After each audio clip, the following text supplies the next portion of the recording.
Let's turn our attention to this. In Tennessee, birth control, including emergency contraception and fertility care, such as in vitro fertilization, is and remains legal in this state. There was a House bill that was running through the House of Representatives and the Senate that was eventually passed, 533, which codified protection for women's access to birth control and fertility care. However, there was a concern about this bill that we raised on the Matt Murphy radio show that has now been raised by 11 GOP lawmakers, and it's been completely mischaracterized by the lying political left. Before we welcome Representative Chris Todd to the show, I'm going to share with you the lies of people like Representative Gloria Johnson. Sadly, she cannot make her case by telling the truth to the state of Tennessee. And by the way, Gloria, you're invited on this show. Anytime you want to come on, the door is always open. Here's lying Gloria Johnson a few days ago on the floor of the House of Representatives. They are showing exactly why the bill is needed. We've been saying it for a while, and they've been saying, oh, but it's not necessary. But the fight on the House floor to pass that bill and what they are doing now proves very strongly that the bill is needed. We all heard the recording that was captured of them talking about coming for contraception and IVF. We know what they're doing. They can lie all day long. It's what they do. But we're paying attention. We're not going to let it happen. Okay, they're not going to let it happen. The Democrats wouldn't have the power to not let something happen if they wanted to. They have no power in the House of Representatives or in the Senate to clear the air and to stop all of these lies being told by the Democrats. We welcome to the show Representative Chris Todd, who joins us on the Murphy Show hotline. Representative, good afternoon. Thanks for being on with us. Hey, Matt. Glad to be here. Well, it's a pleasure to have you. It was good to see you this session, getting the job done for the people of the state and for the folks that you represent in Madison County. Talk to us a little bit about your concerns over 533 and why you decided to send a letter to the governor in this regard. Well, you mentioned that the Democrats can't get anything done, but in this case they can if only 30 Republicans vote with them. And that's what happened in this situation. Out of 75 Republicans, 30 voted with the Democrats, with the ACLU, and with Planned Parenthood to pass this bill in the House. And it is not needed. It was a solution in search of a problem. There is no threat to IVF or contraception in this state. I've not seen a bill. I've not heard a discussion at all about that.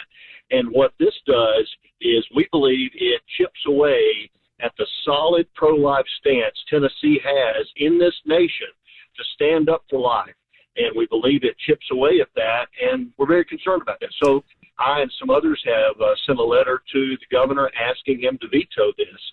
And at the time I sent the letter, we were still in session and felt very confident if he vetoed it, there was no way that we would garner the same number of votes for an override of the veto as passed that bill. Now we have ended our session, and I'm confident we would not return to possibly try to override a veto if he does. It will be the first veto that the governor has issued in his now seventh year, and I don't think I don't believe it would be overturned. I don't think there's any chance of that. And certainly I implored him, and many other folks around the state are imploring him to issue the veto.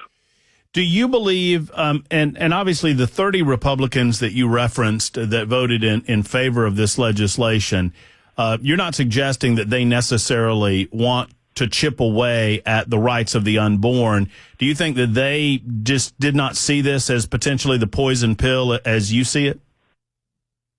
I appreciate you clarifying that. You're exactly right. I don't think they realized at the late hour this came to us, with most of us not hearing this or hearing anything about this prior to it being on the floor for a vote.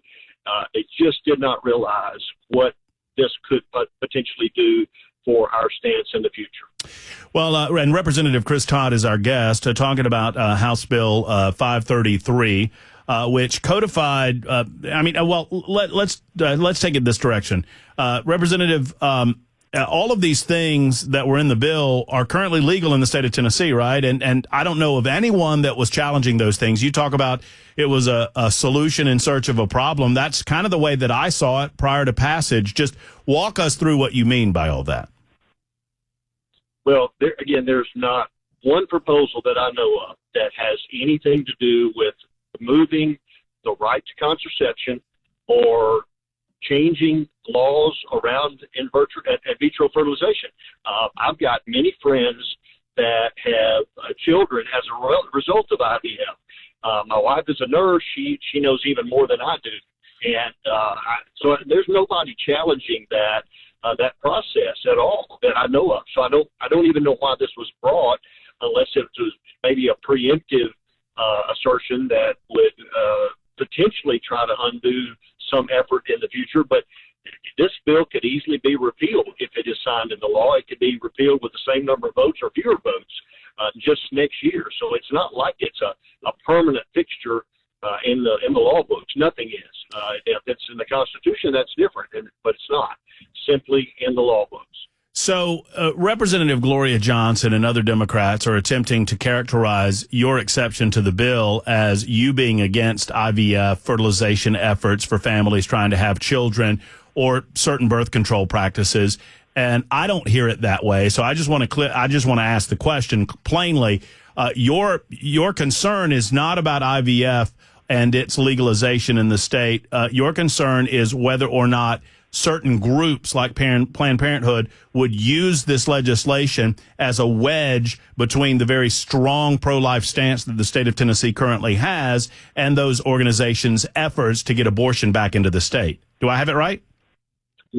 100% correct. 100%. I certainly support contraception. I support IVF. Have no issue with it and don't know anyone that does. I've not heard of any discussion or attempt to take away from that. And so I believe it is simply a way, and every year we see this. We see the left come in with some kind of an effort, and sometimes they convince very good Republican members that are there for the right reasons. They somehow twist things and convince them to get behind an idea. I don't know that happened in this situation. I don't know really what started this, or and don't want to assume anything. I really don't know. But they do try to find ways to, as you just exactly said, drive a wedge between members, between the not only our members individually, but in members and certain groups that are pro-life groups in the state and in this country, by coming up with a vote that someone might hold against us in the future, or more importantly, might again find a way for a potential court case in the future to chip away at another pro-life law that we have on the books already. Have you had any response from the governor's office, Representative? Only that they've received the letter. I hand-delivered it and got confirmation later that day that the governor was out that day, but I got confirmation they have it, and they certainly will have it in front of him. So I'm confident he has seen it now, but I've not had any conversation since then.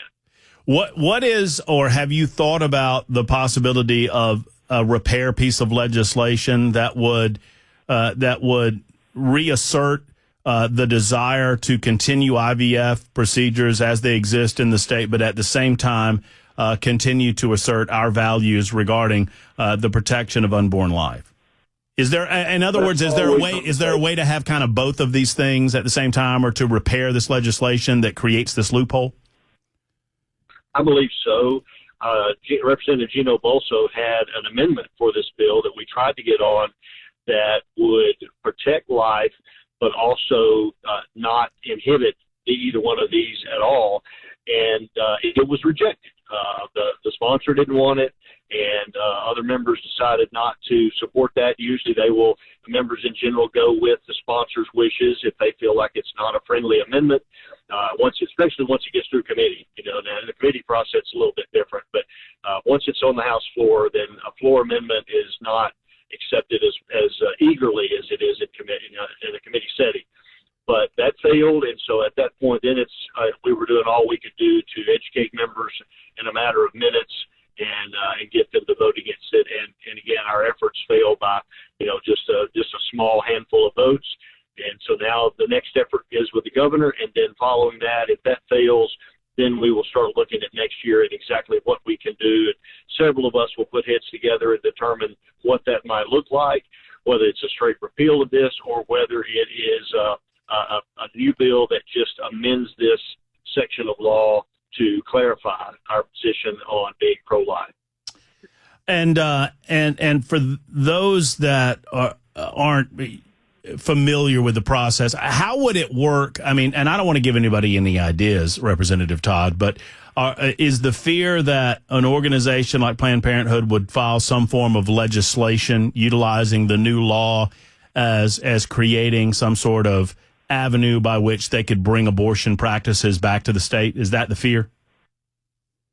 I think it is more not necessarily filing a law, although I'm sure they will look at options like that. But I think it's more of taking something to court to say that, for example, the morning after pill or Plan B, there's a right to that now established in law, and you cannot restrict anyone from getting that shipped in from anywhere in the world.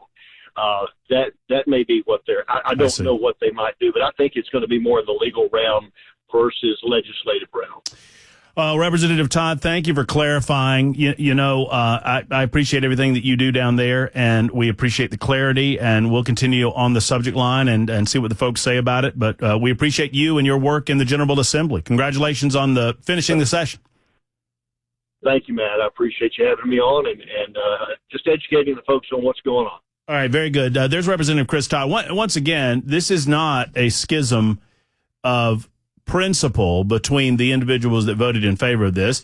There are some Republicans that don't see this as the poison pill that Representative Chris Todd and others have seen it as. There were 11 individuals that signed off on this letter. Representative Todd obviously hand-delivered the letter. Among the 11, Monty Fritz, Michelle Renew, Jody Barrett, Ed Butler, Timothy Hill, Todd Warner, Kip Capley, Scott Sapicki, Aaron Mayberry, Brock Martin. I think I've got them all in there. So 11 Republicans fearing that the potential exists that there could be individuals that utilize this new law to create something of a loophole in terms of what we define life to be in the state of Tennessee. Once again, I don't know that necessarily you're going to see an immediate lawsuit or whatnot, but I promise you this, those organizations, as mentioned by Representative Todd, like Planned Parenthood, they will stop at nothing to try to advance their agenda in the state of Tennessee and beyond.